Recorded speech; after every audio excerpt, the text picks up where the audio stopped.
इससे पहले हमने पढ़े हैं nucleophilic substitution reactions, SN1 SN2 reactions. तो अगला हमारा टॉपिक जो है वो बीटा एलिमिनेशन रिएक्शंस हैं, जो कि SN1 SN2 से रिलेटेड ही हैं और उसके साथ ही हम उसको पढ़ते हैं। ठीक है। और जिन लोगों ने वो वाले लेक्चर सुने हुए हैं उनके लिए इनको समझना बहुत आसान होगा, इनको हम थोड़ा फास्टली पढ़ेंगे। ठीक है। जिसने नहीं सुने हुए वो पहले जाके SN1 SN2 के रिएक्शंस को सुन ले। बीटा एलिमिनेशन रिएक्शंस को हम शुरू करते हैं। जाहिर है कि हम उसको nucleophilic aliphatic nucleophilic substitution reactions इससे पहले पढ़े हैं। ये एलिफेटिक कंपाउंड्स के ही रिएक्शंस हैं। ठीक है। तो बीटा एलिमिनेशन रिएक्शंस होते क्या हैं? बेसिकली जब जब सब्स्टिट्यूशन रिएक्शन हो रहा होता है उसके साथ ही एक बड़ा इम्पोर्टेंट जो है ना वो रिएक्शन हो रहा होता है, या वो उसके साथ compete करता है, जिसको हम कहते हैं एलिमिनेशन रिएक्शन। सही है ना? तो ये भी एलिफेटिक कंपाउंड्स जो होते हैं उनके अंदर एक बड़ा जो ना वो इम्पोर्टेंट टाइप ऑफ रिएक्शन होता है। ठीक है। सब्स्टिट्यूशन के साथ साथ एलिमिनेशन रिएक्शन, और एलिमिनेशन रिएक्शन के नतीजे में हमारे पास अल्कीन बनते हैं। नाम से पता चल रहा है इसमें से कोई चीज़ एलिमिनेट हो रही है। तो ये देखें जी, एक सिंपल सी डेफिनेशन और डिफरेंशिएशन दोनों के दरमियान। देखें, जब ये हमारे पास एक अल्काइल हैलाइड है, अल्काइल हैलाइड ने एक न्यूक्लियोफाइल के साथ रिएक्ट किया। न्यूक्लियोफाइल हम पीछे डिफाइन कर रहे हैं, एक न्यूक्लियोफिलिक जो ना वो सब्सटेंस है। ठीक है। ये इसको हम यहाँ पे न्यूक्लियोफाइल भी कह सकते हैं, बल्कि यहाँ पे हम इसके लिए बेस का वर्ड भी यूज करेंगे। ठीक है। तो ये जो अल्काइल हैलाइड ने इसके साथ रिएक्ट किया है, तो दो तरह की पॉसिबिलिटीज हैं। एक तो ये है कि ये दोनों आपस में एक्सचेंज हो जाएं। ठीक है। ये इधर ये जो ना इसकी जगह ले ले। ठीक है। और ये जो है वो इसकी जगह ले ले, ये यहाँ से निकल जाए, एक्स नेगेटिव हैलोजन जो है वो बन के निकल जाए, लीविंग ग्रुप बन के निकल जाए। ठीक है। और इसकी जगह पे वाई रख दिया। ये होगी सब्स्टिट्यूशन, ये हमने पढ़ ली है SN1 SN2 में। दूसरी पॉसिबिलिटी ये होती है कि यहाँ से ये जो अल्काइल हैलाइड है यहाँ से एक्स भी निकले। ठीक है। और उसके साथ इस कार्बन से एक एच भी निकले, ये साथ वाले कार्बन से एक एच भी निकले, जिसके नतीजे में क्या होगा कि यहाँ पे एक एच रह जाएगा। ठीक है। ये सी एच बन गया, और ये CH2 है, इन पे आपस में क्या बन जाएगा? डबल बॉन्ड बन जाएगा, अल्कीन बन जाएगा, जैसे हमने यहाँ पे डिफाइन किया कि इसके नतीजे में एक अल्कीन बनता है। हाँ, और साथ साथ यहाँ पे क्या निकला है कि ये Y के साथ यहाँ से जो H निकला था, ये Y ने निकाला था, वो H Y के साथ अटैच हो गया, और जो हैलोजन है ये यहाँ पे न्यूक्लियोफाइल या नेगेटिव बन के यहाँ से निकल जाता है। तो ये एक एलिमिनेशन रिएक्शन की एग्जांपल है, सिंपल, कि यानी कि जब एक अल्काइल हैलाइड किसी न्यूक्लियोफाइल के साथ या नेगेटिव के साथ रिएक्ट करता है तो दो पॉसिबिलिटीज हैं, और एक्चुअली दोनों रिएक्शन होते हैं। पहला वो ये है कि एक्स की जगह पे वाई लग जाए, इसको हम सब्स्टिट्यूशन कहेंगे, एक रिप्लेसमेंट कहेंगे। दूसरा ये है कि इसमें से एक्स भी निकल जाए और इसमें से एक एच भी निकल जाए, यानी कि एलिमिनेशन हो जाए, कोई चीज़ ऐड नहीं हुई, कोई चीज़ सब्स्टिट्यूट नहीं हुई, बल्कि दो चीज़ें इसमें से निकल गई हैं। इसको हम एलिमिनेशन रिएक्शन कहते हैं। ठीक है। एलिमिनेशन रिएक्शन की प्रोडक्ट अल्कीन होती है, और सब्स्टिट्यूशन रिएक्शन की प्रोडक्ट जो है ना वो डिपेंड करती है कि यहाँ पे न्यूक्लियोफाइल क्या है। जैसा कि हम पीछे पढ़ रहे हैं, अगर न्यूक्लियोफाइल यहाँ पे OH होगा तो यहाँ पे अल्कोहल वगैरह बन जाएगी। बहरहाल, तो अब आते हैं एलिमिनेशन रिएक्शंस पे। एलिमिनेशन रिएक्शंस क्या होते हैं कि दो ग्रुप जो ना वो रिमूव होने हैं। नंबर वन, लिविंग ग्रुप निकलना है, नंबर टू, हाइड्रोजन निकलनी है। यानी कि एक बेस आया, एक न्यूक्लियोफाइल आया, इसने इस हाइड्रोजन के ऊपर अटैक किया और इसको यहाँ से निकाला। ये वाले जो दो इलेक्ट्रॉन है वो इधर मूव किए। ठीक है। और एक ही वक्त में दोनों काम हो रहे हैं, इधर से ये लिविंग ग्रुप इलेक्ट्रॉन लेके निकल रहा है। ठीक है।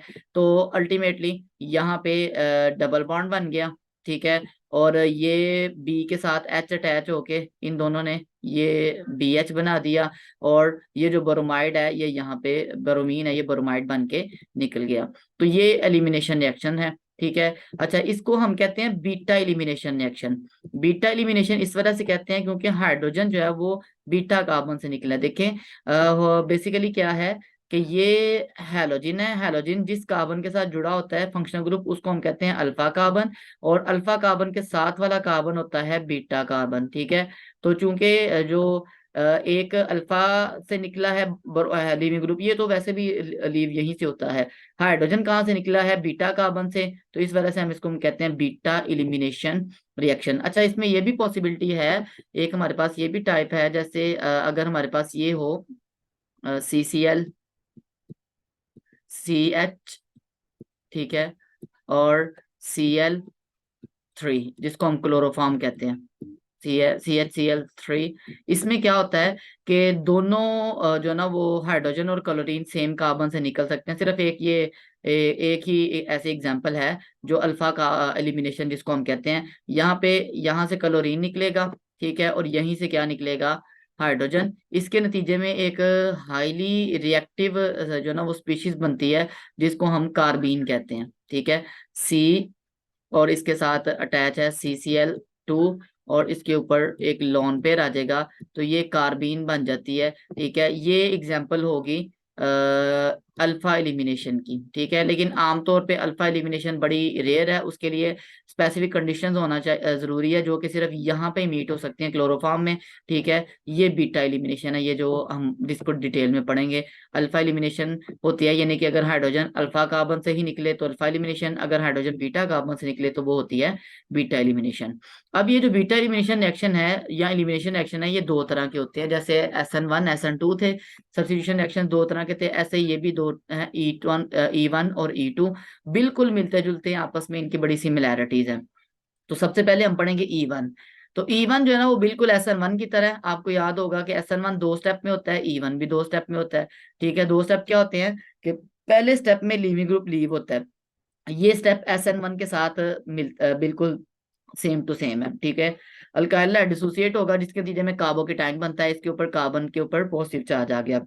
अब इस कार्बन का पॉजिटिव खत्म करने के लिए यहाँ से बॉन्ड के दो इलेक्ट्रॉन इधर शिफ्ट होंगे, और ये हाइड्रोजन रिमूव होगा, बल्कि इसको रिमूव करेगा एक बेस, यहाँ पे वाटर बेस के तौर पे काम कर रहा है सॉल्वेंट, ठीक है। यानी कि ये इस पे ऊपर अटैक करेगा, ठीक है। और इस हाइड्रोजन ने यहाँ से निकलना है H पॉजिटिव बन के, तो इसके इलेक्ट्रॉन इधर शिफ्ट हो जाएंगे, जिसके नतीजे में इसका पॉजिटिव भी खत्म हो जाएगा और इनके दरमियान एक डबल बॉन्ड बन जाएगा, ठीक है। और ब्रोमाइड निकल गया यहाँ से, और इधर H3O निकल गया, बेसिकली H और Br निकले हैं यहाँ से।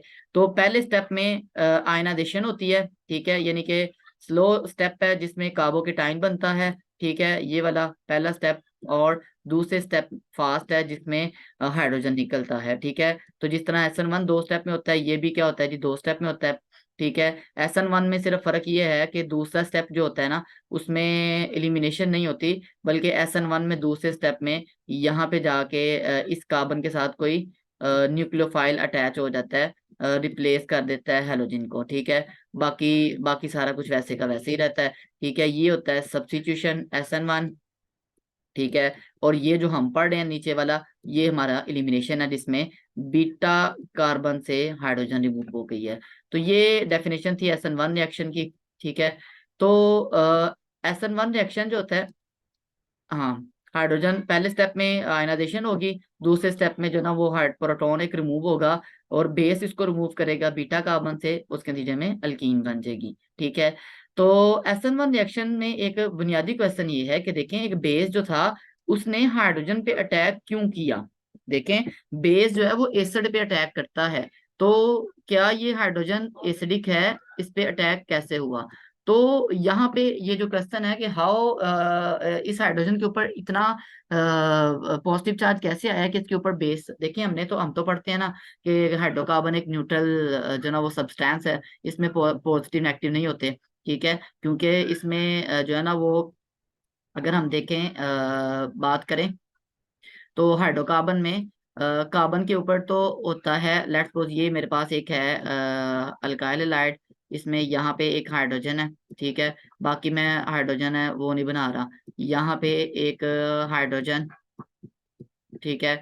और यहाँ पे था जी एक हेलोजन। अब जब हेलोजन यहाँ से निकल गया, हेलोजन यहाँ से रिमूव हो गया, ठीक है, तो इसको हम यहाँ से निकाल देते हैं। तो हेलोजन जब यहाँ से निकल गया, ठीक है, तो बाकी क्या हुआ, ये जो कार्बन रह गया रिमेनिंग, इसके ऊपर पॉजिटिव चार्ज आ गया, सही है।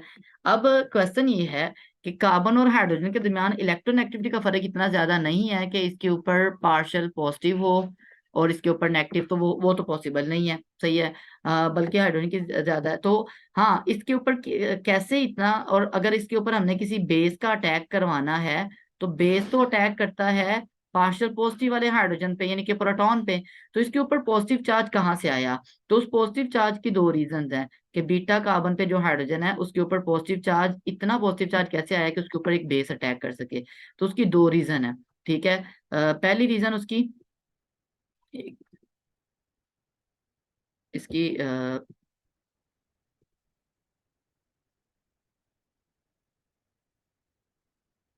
अच्छा जी, पहली उसकी रीजन मैं यहाँ पे लिखता हूँ। पहली रीजन उसकी ये है कि जो पॉजिटिवली चार्ज कार्बन है ना, ठीक है, वन एडजेसेंट कार्बन, यहाँ पे एक चीज, अच्छा, पहली ये है कि एसिडिटी की पहली वजह यहाँ पे ये है कि ये जो पॉजिटिव वाला कार्बन है ना जिसके ऊपर पॉजिटिव चार्ज आ गया, ठीक है, इस पॉजिटिव चार्ज आने की वजह से ये क्या करता है, हाँ, इस पॉजिटिव चार्ज की वजह से ये कार्बन ये वाले इलेक्ट्रॉन एक्सेप्ट कर सकता है, यानी कि एक्सेप्ट करने का मतलब ये है कि ये प्रोटॉन अगर यहाँ से रिमूव हो जाए तो ये कंपाउंड स्टेबल है। तो अगर बनने वाली प्रोडक्ट स्टेबल हो तो वो रिएक्शन हो जाता है। इसलिए ये वाला जो प्रोटॉन है ये आसानी से रिमूव हो सकता है, रिमूवेबल है, क्योंकि इसके रिमूव होने के नतीजे में ये दो इलेक्ट्रॉन यहाँ पे आ जाएंगे और यहाँ पे डबल बॉन्ड बन जाएगा और इसका पॉजिटिव चार्ज क्या हो जाएगा, खत्म हो जाएगा। तो पहली रीजन ये है। पीके रिड्यूस, देखिए पीके वैल्यू का आपको पता है एसिडिटी के साथ इनवर्स जो ना वो रिलेशनशिप है। PK value is inversely proportional to acidity, ठीक है, या एसिडिक स्ट्रेंथ। जितनी एसिडिक पीके वैल्यू कम होगी उतनी एसिडिटी ज्यादा होगी या एसिडिक करैक्टर ज्यादा होगा। तो जब हम ये कहते हैं कि पीके वैल्यू रिड्यूस हो रही है तो इसका मतलब हाइड्रोजन के ऊपर एसिडिक करैक्टर आ रहा है, हाइड्रोजन के ऊपर एसिडिक करैक्टर का मतलब है कि एच पॉजिटिव बन रहा है। सही है, तो पहली रीजन ये हो गई। उसके बाद दूसरी रीजन क्या है? दूसरी रीजन ये है कि ये जो साथ वाला कार्बन है, एक मिनट, अच्छा जी, अच्छा जी, दूसरी रीजन क्या है कि कार्बन जो पॉजिटिवली चार्ज कार्बन के साथ वाला कार्बन है वो इस कार्बन का पॉजिटिव चार्ज शेयर करता है थ्रू हाइपर कॉन्जुगेशन, ठीक है, जिसके नतीजे में हाइड्रोजन के ऊपर पॉजिटिव चार्ज आता है। अगर आपको याद हो कि हाइपर कॉन्जुगेशन क्या होती है, इसको मैं थोड़ा सा यहाँ पे एक्सप्लेन करना चाहूंगा। हाइपर कॉन्जुगेशन ये है कि देखें, जब एक कार्बन के ऊपर पॉजिटिव चार्ज आ गया, ठीक है, तो ये कार्बन अपना इस कार्बन का पॉजिटिव स्टेबलाइज करने के लिए साथ वाले कार्बन क्या करते हैं, एडजेसेंट कार्बन जो होते हैं, ठीक है, वो क्या करते हैं, वो अगर वो अपने हाइड्रोजन वाले बॉन्ड को ना बारी बारी इसके साथ क्या करते हैं, शेयर करते हैं, ठीक है। जब ये वाला इधर शेयर होगा ना उसके नतीजे में क्या होगा कि ये वाला बॉन्ड खत्म हो गया, ठीक है, ये वाला बॉन्ड खत्म हो गया और यहाँ पे आ गया डबल बॉन्ड, इस कार्बन के दरमियान और इस कार्बन के दरमियान आ गया यहाँ पे डबल बॉन्ड, और इस हाइड्रोजन पे आ गया पॉजिटिव चार्ज। अच्छा, ये काम बड़े एक लम्हे के लिए होता है, मोमेंट के लिए होता है, अगले ही लम्हे ये दोनों चेंजेस रिवर्स हो जाती हैं, ठीक है। रिवर्स किस तरह से हो जाती हैं कि ये दोबारा यहाँ पे एस्टेब्लिश हो जाता है। फिर क्या होता है कि ये वाला जो हाइड्रोजन है ना, ये इसके इलेक्ट्रॉन इधर शिफ्ट होते हैं और उसके नतीजे में क्या होता है कि ये वाला बॉन्ड खत्म हो जाता है और यहाँ पे इस कार्बन के दरमियान इसके दरमियान डबल बॉन्ड आ जाता है, इस पे आ जाता है पॉजिटिव चार्ज, ठीक है। लेकिन ये भी अगले ही लम्हे खत्म हो जाता है, ठीक है, दोबारा पहले वाली हालत में वापस आ जाता है। फिर क्या होता है कि ये वाला हाइड्रोजन अपने इसके बॉन्ड के इलेक्ट्रॉन इधर शेयर होती है, यानी कि जितने तीन हाइड्रोजन थे तो तीन बॉन्ड इसके साथ बारी बारी शेयर होंगे। मकसद ये है कि इसका पॉजिटिव चार्ज क्या हो, खत्म हो। जब ये वाला इधर शिफ्ट होगा, ठीक है, तो इसके ऊपर आ जाएगा डबल बॉन्ड, और जाहिर है जब डबल बॉन्ड आता है तो इसका पॉजिटिव चार्ज खत्म हो जाता है, ठीक है। तो और ये पॉजिटिव चार्ज कहाँ पे आ जाता है, ये इस हाइड्रोजन पे आ जाता है। पहले दो में मैंने पॉजिटिव खत्म नहीं था किया। तो ये इस फिनोमिना को हम कहते हैं हाइपर कॉन्जुगेशन।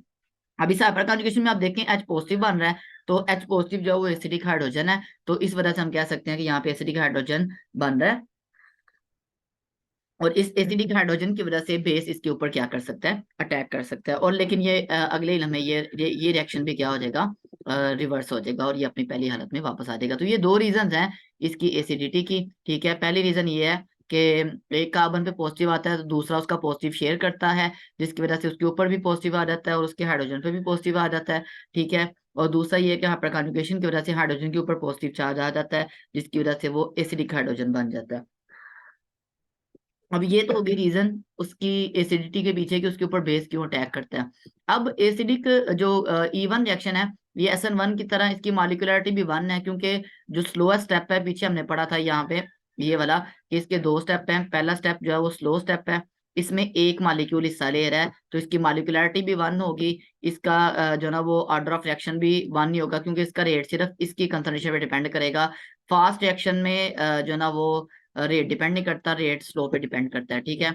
तो इसी तरह से इसकी जो मॉलिक्यूलरिटी होगी वो SN1 की तरह 1 है। इसका ऑर्डर भी जो ना वो 1 है, क्योंकि इसका रेट सिर्फ सबस्ट्रेट की कंसंट्रेशन पे डिपेंड करता है। इसका रेट ला जो ना वो सिर्फ सबस्ट्रेट की कंसंट्रेशन पे डिपेंड करेगा। ठीक है। ये फर्स्ट ऑर्डर रिएक्शन है। ठीक है। ये हमने चीजें ये SN1 की तरह सेम है इसकी चीजें। ठीक है। अब आ जाते हैं कि जो डबल बॉन्ड है वो कहाँ पे लगेगा। ये हमें जरूरत तब पेश आती है जब एक से ज्यादा ऑप्शंस हों डबल बॉन्ड के बनने के लिए। मिसाल के तौर पर ये जो आपके सामने एक मॉलिक्यूल नजर आ रहा है, इस मॉलिक्यूल में देखें ये यहाँ पे अल्फा हाइड्रोजन है, ये वाला सॉरी अल्फा कार्बन। ठीक है। इसके साथ 2 बीटा कार्बन है, एक लेफ्ट पे और एक बीटा कार्बन जो है ना वो राइट पे है। ठीक है। अब हमने ही कहा है कि हाइड्रोजन बीटा कार्बन से रिमूव होना, तो इन दोनों बल्कि एक तीसरा भी है, ये वाला भी है बीटा। सही है। बेसिकली ये वाला और ये वाला एक जैसे ही है, इनमें कोई फर्क नहीं है। बहरहाल 3 बीटा कार्बन है। तो अब हमने कहा कि जो ना वो 3 बीटा कार्बन में से 2 तो एक तरह के हो गए, इनमें कोई फर्क नहीं है। तीसरे वाले का हम कलर जो है ना वो डिफरेंट कर देते हैं। ठीक है। इसका कलर कर देते हैं जी हम ग्रीन। ठीक है। ये हमारे पास तीसरा आ गया, ये बीटा कार्बन। 2 तरह के बीटा कार्बन है। तो बीटा हाइड्रोजन यहाँ से भी रिमूव हो सकता है, यहाँ से भी हो सकता है और यहाँ से भी, इन दोनों से हो जाए तो सेम ही है। ठीक है। रेड वालों से अब इससे होगा क्या, देखें जब ग्रीन वाला हाइड्रोजन रिमूव होगा ना तो ये वाली प्रोडक्ट बनेगी। ठीक है। यानी कि 2 मिथाइल 2 ब्यूटीन, यानी कि डबल बॉन्ड बनेगा इस कार्बन और इस कार्बन के दरमियान, यहाँ पे डबल बॉन्ड बनेगा। ठीक है। और जब रेड वाला हाइड्रोजन रिमूव होगा तो ये वाली प्रोडक्ट बनेगी, यानी कि डबल बॉन्ड बनेगा इस वाले और इस वाले के दरमियान। ठीक है। 2 मिथाइल 1 ब्यूटीन 2 मिथाइल 2 ब्यूटीन। तो 2 किस्म की प्रोडक्ट्स बन रही है, दोनों आइसोमर हैं, एक दूसरे के 2 डिफरेंट प्रोडक्ट्स हैं। तो कौन सी बनेगी, हमने लिखा होगा कि 2 मिथाइल 2 ब्यूटीन जो है ना वो मेजर प्रोडक्ट है, ये वाली माइनर है, कि ये वाली ज्यादा बनेगी मेजर प्रोडक्ट, दूसरे वाली कम बनेगी। रीजन क्या है, इसके लिए हमारे पास सिरजिफ रूल है। सिरजिफ रूल ये कहता है कि most highly substituted alkene is found predominantly.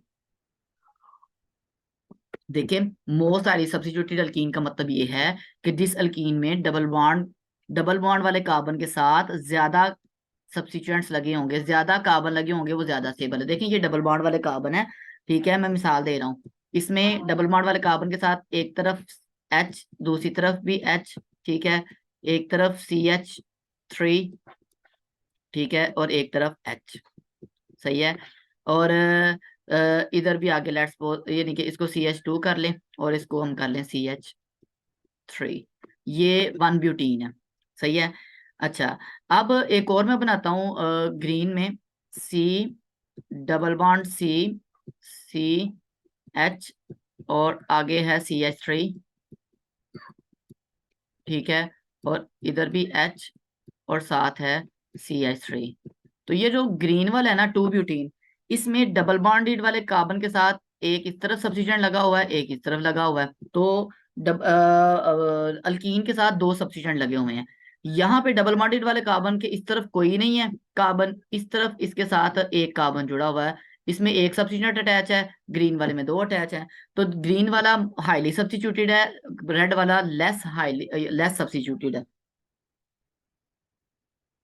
तो सिडजिप रूल ये कहता है कि जो मोस्ट हाईली सब्स्टिट्यूटेड अल्कीन है ना वो ज्यादा बनता है। अब यहाँ पे देखें कि ये वाली जो प्रोडक्ट है, ये वाली ग्रीन वाली, इसमें देखें इस डबल बॉन्ड वाले कार्बन के साथ 1 और 2 कार्बन, और इधर तीसरा, 3 कार्बन अटैच हैं। लेकिन जो दूसरी प्रोडक्ट है माइनर, उसमें डबल बॉन्ड वाले कार्बन के इस तरफ कोई हाइड्रोजन नहीं, कार्बन नहीं है। हाँ, इस तरफ इसके एक और दो सब्स्टिट्यूएंट अटैच हैं। तो एक तरफ दो सब्स्टिट्यूएंट हैं और दूसरी तरफ तीन सब्स्टिट्यूएंट अटैच हैं। तो जो तीन सब्स्टिट्यूएंट वाला है वो ज्यादा स्टेबल होगा as compare to two substituents. ठीक है, तो ये इस तरह से है। अच्छा, तो ये हमारे पास सिरजिफ रूल है, जो ये बताता है कि जो जिस अल्कीन में सब्स्टिट्यूएंट्स की तादाद ज्यादा होगी वो ज्यादा बनेगी। इसको एक और एग्जांपल से देखते हैं। ये देखें, ये अच्छा, एक और बात, ऐसे रिएक्शन को हम रीजियो सिलेक्टिव रिएक्शंस कहते हैं और इसको हम रीजियो सिलेक्टिविटी कहते हैं। ठीक है, रीजियो सिलेक्टिविटी क्या होती है कि अगर एक जो ना वो बॉन्ड या एक जो ना वो बॉन्ड दो डायरेक्शन में बन सकता हो, लेकिन एक डायरेक्शन में ज्यादा बने, एक में कम बने। ठीक है, तो ऐसे को हम रीजियो सिलेक्टिव रिएक्शन कहते हैं। मसलन ये जो डबल बॉन्ड है ये इधर भी बन सकता था, और ये इसको मैं ग्रीन से कर रहा हूँ, और इधर भी बन सकता था। दोनों पॉसिबिलिटीज थी, यानी कि इस कार्बन के राइट में, लेफ्ट में भी बन सकता था, और इस कार्बन के लेफ्ट में भी बन सकता था। ठीक है, लेकिन वो ज्यादा कहाँ पे बन रहा है, राइट वाले में जो है ना, वो लेफ्ट वाले में क्या बन रहा है ज्यादा, और राइट वाले में क्या बन रहा है, कम बन रहा है। ठीक है, तो जब एक बॉन्ड दो डायरेक्शन में बन सकता हो, दो जगह पे बन सकता हो, लेकिन एक जगह पे वो ज्यादा बने, ठीक है, तो ऐसे रिएक्शन को हम कहते हैं रीजियो सिलेक्टिव रिएक्शन। और इस प्रॉपर्टी को हम कहते हैं रीजियो सिलेक्टिविटी। रीजन से निकल है कि रीजियो सिलेक्टिव सेलेक्टिविटी के वो मोर अट्रैक्शन है for one direction as compare to another direction. ठीक है, तो मोस्ट हाईली सब्स्टिट्यूटेड अल्कीन का बनना जो है वो रीजियो सिलेक्टिविटी की एग्जांपल है। ठीक है, और इस रिएक्शन को हम बोलेंगे ये रीजियो सिलेक्टिव रिएक्शंस हैं। इसकी एक और एग्जांपल हमारे पास ये है। अब यहाँ पे देखें, ये बड़ी इंटरेस्टिंग एग्जांपल है। इसमें देखें, ये जो पॉजिटिव चार्ज है, अच्छा, इस पॉजिटिव चार्ज कार्बोकेटाइन बना हुआ है। अब इसमें कितनी तरह के बीटा कार्बन कौन कौन से हैं? एक ये बीटा कार्बन है, नंबर वन। ठीक है, एक ये बीटा कार्बन है, नंबर टू, जिसको दिया हुआ है। ठीक है, एक जो ना वो ये बीटा कार्बन है, जिसको नंबर थ्री कहा होगा। तीनों से जब हाइड्रोजन निकलेगा तो डिफरेंट प्रोडक्ट्स बनेगी।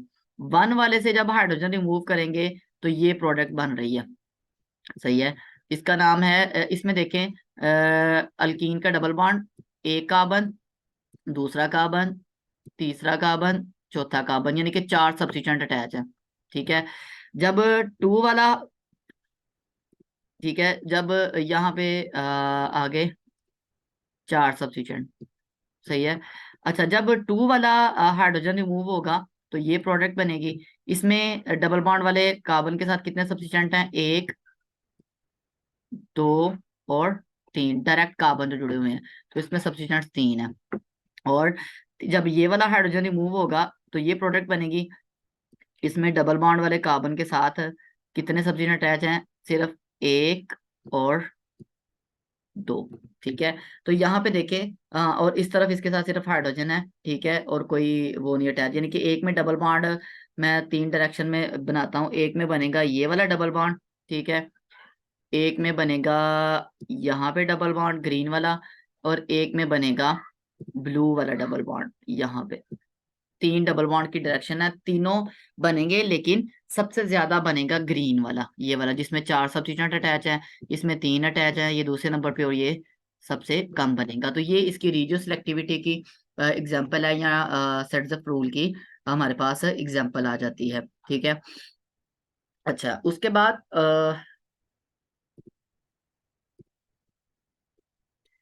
उसके बाद ये हमारे पास आ जाते हैं इसके फैक्टर्स जो इसको अफेक्ट करते हैं। ठीक है, फैक्टर्स अफेक्टिंग जो है ना वो nucleophilic substitution reactions, sorry elimination reactions. उनमें सबसे पहला फैक्टर वो इफेक्ट ऑफ सबस्ट्रेट है, जैसे हमने SN1 में पढ़ा था। तो E1 रिएक्शन जो होता है वो स्टेबिलिटी ऑफ कार्बोकेटाइन, जाहिर है कि E1 जो है ना वो टू स्टेप है और इसमें कार्बोकेटाइन बन रहा है। तो आपको ये पता है, हमने बार बार बात पढ़ी हो कि टर्शी कार्बोकेटाइन जो है वो ज्यादा स्टेबल होता है। ठीक है, और जो ज्यादा स्टेबल होगा उसकी रिएक्टिविटी भी ज्यादा होगी। तो इसका मतलब ये है कि जब हम लेंगे हाँ, बेंजाइलिक, टर्शी बेंजाइलिक या टर्शी कार्बोकेटाइन, उसकी रिएक्टिविटी ज्यादा है। दूसरे नंबर पे सेकेंडरी है। ठीक है, और फिर हमारे पास प्राइमरी आ जाता है, बेंजाइलिक होगी या जो भी है। ठीक है, तो ये इस तरह से। अच्छा, ये ना यहाँ पे एक और नई चीज है, एलाइलिक ग्रुप जो है वो होता है जिसमें डबल बॉन्ड होता है कॉन्जुगेटेड, ठीक है। और ये सिंपल टर्शरी है, ये सिंपल सेकेंडरी, ये सिंपल प्राइमरी। अगर आप सिंपली कंपेयर करें ना तो टर्शरी का जो अल्काइल हाइड होते हैं उनकी रिएक्टिविटी ज्यादा होती है, फिर सेकेंडरी की, और फिर होती है प्राइमरी की। अगर आप थोड़ा एडवांस देखना चाहते हैं तो उसमें बेंजैलिक और एलाइलिक ग्रुप भी, एलाइलिक ग्रुप जो, अच्छा, एलाइलिक ग्रुप क्या होता है? एलाइलिक ग्रुप जो होता है ना वो ये होता है जिसमें सी एच, ठीक है, और ये आगे से अटैच हो C H double bond C H two के साथ, एक एलाइल ग्रुप हो, और इधर हमारे पास हैलोजन हो और इसके साथ ये सी एच टू हो, ठीक है। ये इसमें जो ये वाला पार्ट है जिसको मैं ग्रीन से इंसर्कल कर रहा हूँ, ये एलाइलिक ग्रुप है। यहाँ से जब हाइड्रोजन, ये हैलोजन निकलेगा, ठीक है, ये हैलोजन निकल गया तो इस कार्बन के ऊपर जब पॉजिटिव चार्ज आना है, ठीक है, तो ये बन जाएगा हमारे पास एलाइलिक ग्रुप, ये प्राइमरी एलाइलिक ग्रुप है। इसी के साथ अगर इस तरह के दो ग्रुप अटैच हो जाएंगे तो ये सेकेंडरी बन जाएगा, अगर तीन अटैच हो जाएंगे तो टर्शरी बन जाएगा। बेंजाइल का आपको पता ही है, ठीक है। अगर एक बेंजीन अटैच होगा, बेंजाइल ग्रुप होता है जिसमें ये जो ग्रुप होता है ना सी एच टू, ठीक है, और इसके साथ नीचे बेंजीन अटैच होती है, इसको हम बेंजाइल ग्रुप कहते हैं, ठीक है। ये बेंजाइलिक ग्रुप है, इसके ऊपर अगर चार्ज होगा, ये प्राइमरी बेंजाइलिक है, अगर दो बेंजीन अटैच होंगी तो सेकेंडरी, तीन होगी तो टर्शी होगा, ठीक है। तो ये इसकी एग्जांपल है। तो जैसे SN1 में होता है कि टर्शी कार्बोकटाइन के लिए ये रिएक्शन ज्यादा जो ना वो रिएक्टिविटी ज्यादा होती है, इसी तरह E1 की रिएक्टिविटी भी टर्शी के लिए ज्यादा होती है। उसके बाद आ जाता है हमारे पास इफेक्ट ऑफ बेस, ठीक है। ये आमतौर पे जैसे हम कहते हैं कि सॉल्वेंट का इफेक्ट नहीं होता इस पे नहीं हाँ सॉरी, इसका बेस का। देखें हाइड्रोजन जो है ना वो बेस ने जो ना वो एक्सट्रैक्ट करना है, तो इसमें लेकिन हमें इसके लिए सिर्फ वीक बेस चाहिए क्योंकि इसकी रिएक्टिविटी ज्यादा है, तो E1 में वीक बेस से काम चला जाता है। अगर स्ट्रॉन्ग बेस ले ले तो फिर वो E2 मैकेनिज्म हो जाता है, आगे हम उसको पढ़ेंगे, ठीक है। तो इसके लिए वीक बेस चाहिए होता है, ठीक है। आमतौर पे सॉल्वेंट ही बेस के तौर पे, जैसे हमने वाटर की एग्जांपल पीछे पढ़ी थी, वाटर बेस के तौर पे काम करता है। लिविंग ग्रुप का इफेक्ट ये है कि जितना लिविंग ग्रुप अच्छा होगा तो E1 मैकेनिज्म, बेसिकली तो लिविंग ग्रुप तो जो ना वो एलिमिनेशन या सब्स्टिट्यूशन से पहले जा चुका होता है, सही है ना। लेकिन अगर वो पुअर बेस है, वो तो लिविंग ग्रुप का इफेक्ट ओवरऑल ये है कि अगर वो नहीं ना उतरेगा लिविंग ग्रुप, तो रिएक्शन ही नहीं होगा, सही है ना। मतलब देखें ये रिएक्शन की इब्तदाई यहाँ से हो रही थी कि यहाँ पे जो है ना वो हमारे पास CH3 और CH2, ठीक है, इसके साथ एक X अटैच है, सही है। तो ये X जो अटैच है ना, अगर ये X ही नहीं उतरेगा तो ना सब्स्टिट्यूशन होगी ना एलिमिनेशन होगी, तो इसलिए ये दो, इसका इफेक्ट दोनों पे सेम सेम होता है। अलबत्ता जो सबसे पुअर लिविंग ग्रुप है वो जो ना फ्लोराइड है, ठीक है। वजह ये है कि उसका बॉन्ड बड़ा स्ट्रॉन्ग होता है, क्लोराइड उससे अच्छा, और सबसे अच्छा लिविंग ग्रुप है आई, क्योंकि इसका वीक बॉन्ड बनता है। तो इस वजह से लिविंग ग्रुप का इफेक्ट जो है वो जो है ना वो ये है। पुअर बेस जो होता है वो गुड लिविंग ग्रुप होता है। बेस, देखिए बेस में और उसमें फर्क होता है, सही है ना। बेस में और न्यूक्लियोफाइल में फर्क होता है। न्यूक्लियोफाइल वो होता है जो अटैक करेगा उस पे एक पॉजिटिव पे, और बेस वो होता है जो प्रोटॉन पे अटैक करता है। दोनों की प्रॉपर्टीज में डिफरेंस होता है, ठीक है।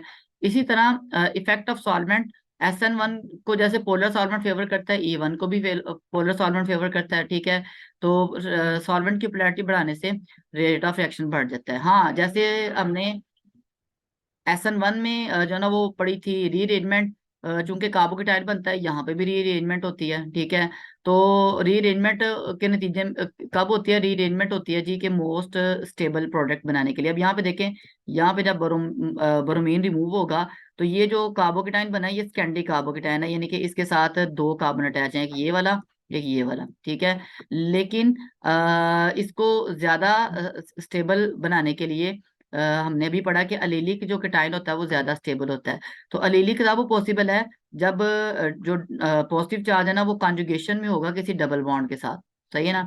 यानी कि ये डबल बॉन्ड है, ये यहाँ पे ये डबल बॉन्ड है, इसके साथ यहाँ पे अगर कॉन्जुगेशन में होगा, यानी कि एक बॉन्ड छोड़ के पॉजिटिव चार्ज होगा, तो फिर उसको हम अलीलिक ग्रुप कहेंगे। तो ये चार्ज आगे मूव कर जाता है, डबल बॉन्ड के साथ कॉन्जुगेशन में आ जाता है, क्योंकि वो ज्यादा स्टेबल होता है, ठीक है। और ये जो यहाँ से एक एच है वो इधर मूव कर जाएगा, ठीक है। ये CH2 बन गया, CH2 CH3, यहाँ पे स्कैंडियोलिलिकेटाइन बन गया। अब क्या होगा कि यहाँ पे एक हाइड्रोजन रिमूव होगा इस वाले कार्बन से, और इसके नतीजे में जो है ना वो रीअरेंजमेंट होगी, और दो कॉन्जुगेटेड डबल बॉन्ड बन जाएंगे। यानी कि बेसिकली यहाँ से नहीं रिमूव होगा, ये रिएक्शन कुछ इस तरह से होगा कि ये यहाँ पे आ गया है। अब इस वाले कार्बन से हाइड्रोजन रिमूव होगा, और ये दोनों डबल बॉन्ड जो है वो कॉन्जुगेशन में आ जाएंगे। यहाँ पे एक सिंगल बॉन्ड है, ठीक है। ये double bond, single bond, double bond, तो कॉन्जुगेटेड जो डबल बॉन्ड है वो ज्यादा स्टेबल होते हैं, तो इस वजह से इसके अंदर रीअरेंजमेंट होगी for more stable compound formation, ठीक है। इसी तरह एक और एग्जांपल है रीअरेंजमेंट की, जिसमें मिथाइल ग्रुप शिफ्ट हो रहा है। कि यहाँ पे देखें कि जब क्लोरीन रिमूव होगा, ठीक है, तो यहाँ पे पॉजिटिव चार्ज आ गया, ठीक है। और ये बना है एक Scandi carbocation. Scandi carbocation tertiary में चेंज हो सकता है अगर ये यहाँ पे चला जाए पॉजिटिव चार्ज। उसके लिए क्या होगा कि मिथाइल ग्रुप को हमें इधर शिफ्ट करना पड़ेगा। तो मिथाइल ग्रुप इधर शिफ्ट हो गया है, पॉजिटिव इधर चला गया है, ठीक है। तो इसके नतीजे में टर्शरी बेंजाइलिक केटाइन बन गया, सही है ना। बेंजाइल ग्रुप भी उसके साथ जो है ना वो कंजुगेशन में है, ठीक है। तो इस जब ये बना, उसके बाद हाइड्रोजन फिर यहाँ से रिमूव होगा, ये वाला हाइड्रोजन रिमूव होगा, ठीक है। 2 मिथाइल 3 फिनाइल 2 ब्यूटीन, ये कंपाउंड बन गया। तो ये है रीअरेंजमेंट। तो इसमें भी रीअरेंजमेंट होती है जैसा कि SN1 में होती है, for the formation of more stable compound.